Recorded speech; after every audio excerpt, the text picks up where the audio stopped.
Hi guys, today I want to show you how to unfold these surfaces. This simple surface actually is a part from a client, and we can unfold with our software. First, you download our software from our website, and then load it into the AutoCAD, and then you can use the software to unfold this kind of surface. Once you install the software, that is very simple. Just see unfold surface, and then you just click it here,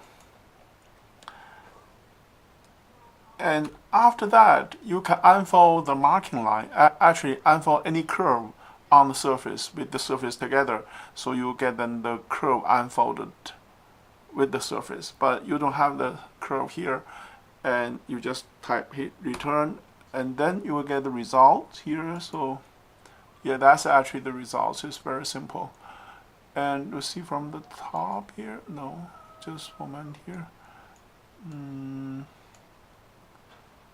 from this one, no, go this way.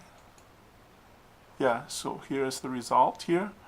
So, and this should be very simple and very accurate. Okay, that's for today. Thank you. Bye.